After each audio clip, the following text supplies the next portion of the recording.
Bonjour à tous, 7 minutes d'entretien express avec une personnalité de la région, c'est entre deux. Aujourd'hui, mon invité s'appelle Fabrice Balanche. Bonjour à vous. Bonjour.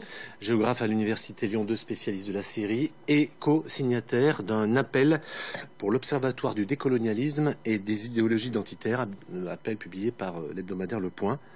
On parle de qui? On parle de quoi?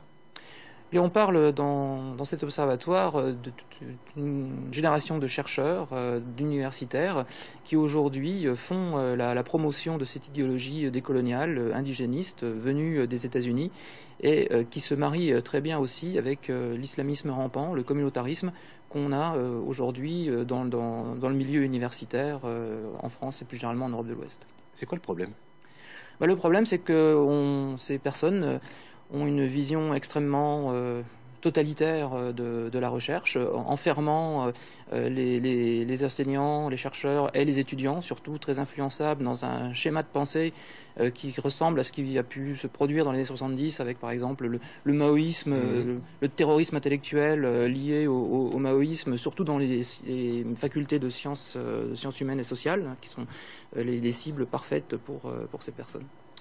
On parle de racialisme, on parle d'indigénisme, on parle de transsectionnalité, de néo-féminisme radical, d'une vague identitaire. C'est bien ça dont on parle. C'est ça, c'est ça. Donc ça passe par l'écriture inclusive, par exemple, l'espèce de dogme de cette écriture non genrée qui s'impose aujourd'hui dans l'administration de l'université, même dans les articles. Et si vous refusez d'appliquer cette écriture inclusive, vous êtes montré du doigt, stigmatisé, considéré comme machiste, etc.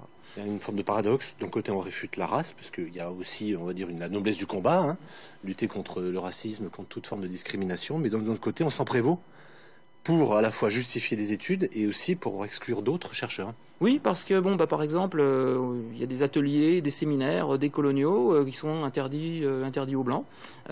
Donc, si on veut travailler, par exemple, sur la colonisation dans l'Afrique subsaharienne, eh bien, on ne peut être que originaire de cette Afrique subsaharienne, et donc les autres sont exclus. On a eu une collègue, par exemple, qui travaillait sur l'esclavage, qui a été refusée sur un poste de professeur à La Réunion il y a quelques années, parce qu'elle était blanche et de Nantes. Suprême paradoxe pour travailler sur l'esclavage. Fabrice Balanche, quel poids aujourd'hui au sein des universités, de certaines universités? De certaines universités, ces collègues ont pris le pouvoir dans beaucoup de départements. Même présidence de certaines universités leur est complètement inféodée.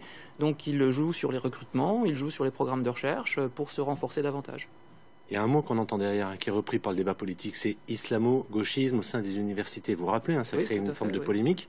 Fantasme ou réalité? Non, c'est une réalité. Alors il faut savoir déjà ce que c'est que l'islamo-gauchisme. C'est la réunion en fait des islamistes et d'une partie de la gauche, gauchiste, qui voit en fait dans les musulmans, dans les mouvements islamistes, les mouvements révolutionnaires prolétaires du 19e siècle. Et donc c'est je crois, Gilles Kepel qui a créé ce néologisme en disant que voilà, c'était de l'islamo-gauchisme. Vous avez été victime vous-même de cette idéologie?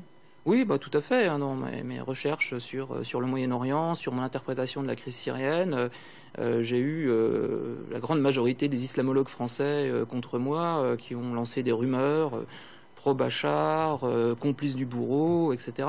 Parce que la technique, comme on ne peut pas attaquer vos recherches, parce que finalement vous vous appuyez, vous, sur des choses très concrètes, et puis finalement l'histoire vous donne raison, donc on vous stigmatise.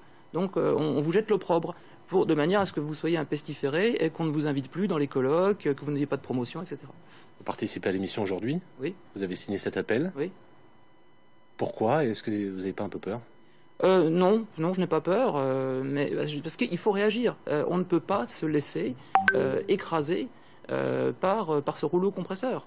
À un moment donné, il faut que les personnes qui ne partagent pas cette propagande, ce courant totalitaire qui se met à régner sur les universités, réagissent pour dire stop, pour alerter les autorités, le ministère, en disant qu'il faut arrêter ce raz-de-marée. Sinon, on va créer des générations complètement lobotomisées par cette idéologie. L'université a toujours été traversée par des courants idéologiques, les trotskistes, les maoïstes. Est-ce que celle-ci est plus inquiétante que d'autres? Oui, elle est plus inquiétante parce que la société française aujourd'hui est extrêmement fragmentée.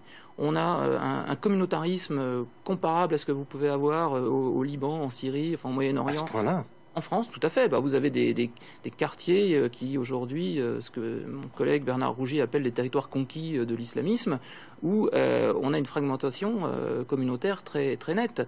Et donc, cette idéologie qui part du principe qui victimise, en fait, toute une partie de la population française en disant si vous ne vous développez pas, si vous ne pouvez pas vous intégrer, c'est parce que de toute façon, la République ne veut pas vous intégrer, vous êtes des victimes, vous devez demander réparation, etc.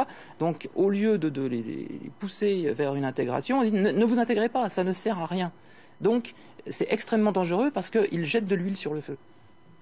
Vous êtes parano? Non, je ne suis pas parano, non. Non, je ne suis pas complotiste non plus. J'ai bien les pieds sur terre, il n'y a pas de souci. Et je suis géographe, donc je ne crois que ce que je vois. Et je peux vous citer des exemples très concrets de tout cela. Comment on fait pour continuer à travailler dans un climat pareil? Déjà, il faut avoir une vie de famille équilibrée. Ça, c'est extrêmement important pour pouvoir résister aux coups que vous prenez sur la tête. Il faut sortir du milieu universitaire où les portes se ferment pour travailler à l'extérieur. J'ai travaillé 3 ans aux États-Unis parce que l'année 2014 a été absolument terrible pour moi face à toutes les pressions que j'ai pu subir de la part de ces personnes. Donc il faut travailler avec d'autres organismes qui, eux, ne sont pas soumis à cette idéologie totalitaire. En deux mots, vous êtes inquiet pour l'avenir? Pardon? Vous êtes inquiet pour l'avenir? Je suis très inquiet pour l'avenir, oui. Alors heureusement, il y a quand même une prise de conscience aujourd'hui au ministère pour arrêter cela, mais ils ont conquis tellement de positions dans le milieu intellectuel que ça va être extrêmement difficile de revenir en arrière. Fabrice Balanche, merci beaucoup.